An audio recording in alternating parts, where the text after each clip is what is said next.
I am willing to be seen. I am willing to speak up. I am willing to keep going. I am willing to listen to what others have to say. I am willing to go forward even when I feel alone.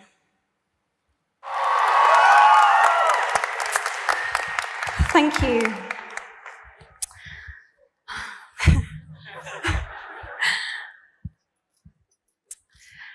Two years ago, I launched a campaign called He for She at the UN in New York. I was very nervous before that speech. The nerves were followed by a tremendous high immediately afterwards and a crashing low a few days after that. My best hopes and my worst fears were confirmed all at once.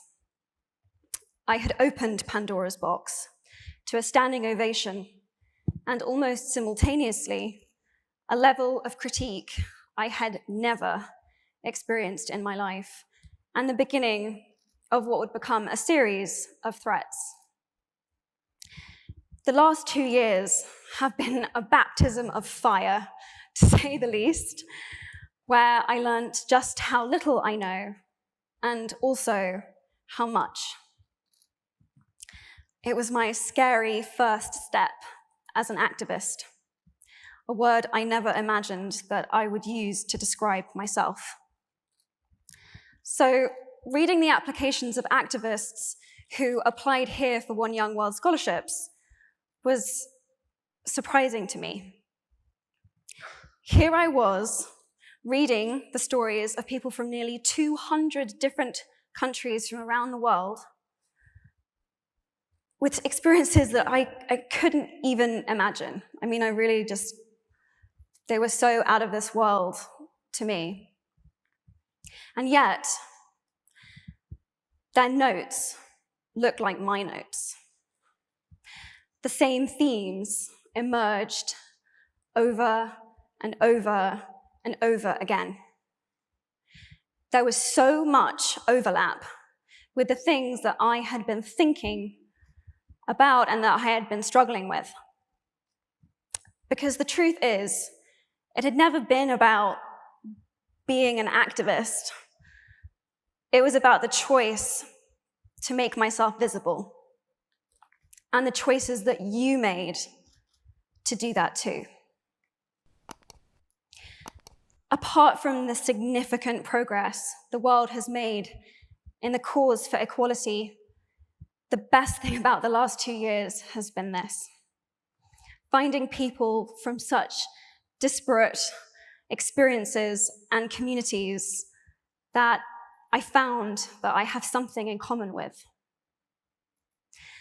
This is a community of artists, spiritual teachers, dreamers, thinkers, doers, who work together and support each other. For the first time in my life, I found my sisterhood, a brotherhood, however you want to describe it. I found my tribe.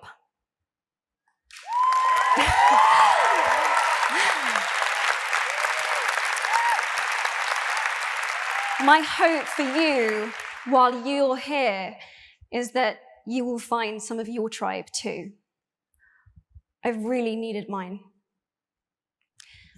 Bobby Kennedy, when he was senator for New York, said, "Each time a man or woman stands up for an ideal, or acts to improve the lots of others, or strikes out against injustice, he sends forth a tiny ripple of hope.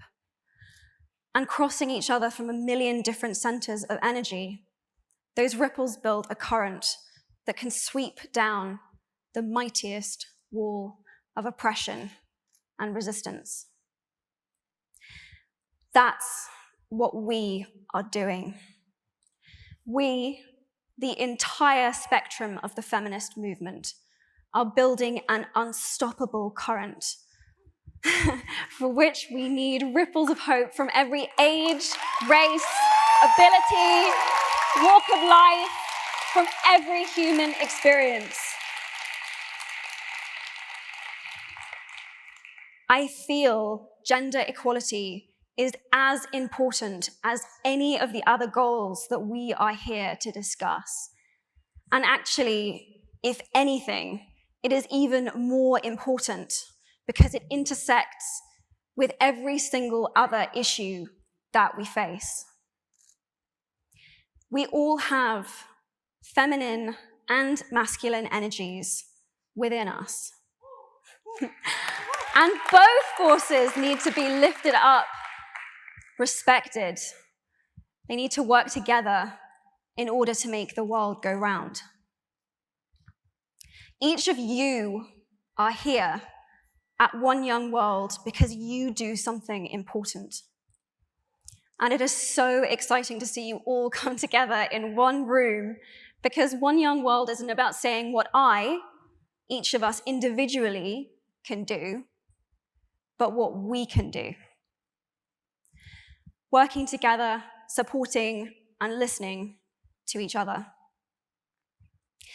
It's in that spirit that I am delighted to introduce 9 activists who were the first recipients of a One Young World scholarship that I'm very honored to have in my name. They are working to secure real progress towards a gender equal world, and I hope that their stories will inspire you as much as they have inspired me. In a moment, I'm going to ask them to come onto the stage, but before I do, I want to offer a few statements of my own that I have struggled with and continue to struggle with on a daily basis, but that I have found inspiring. I want to ask you to take a moment. You can keep your eyes closed or keep them open, and ask yourself if these have any truth for you in them. I am willing to be seen. I am willing to speak up. I am willing to keep going. I am willing to listen to what others have to say. I am willing to go forward even when I feel alone. I am willing to go to bed each night at peace with myself. I am willing to be my biggest, bestest, most powerful self. These 7 statements scare the absolute shit out of me. But I know that they are at the crux of it all. At the end of the day, and when all is said and done, I know that these are the ways that I want to have lived my life. I know each one of you probably will have encountered one of these statements in the last 48 hours. And if you have, thank you for being here. I appreciate it. It's truly an honor to be here with you all. Thank you.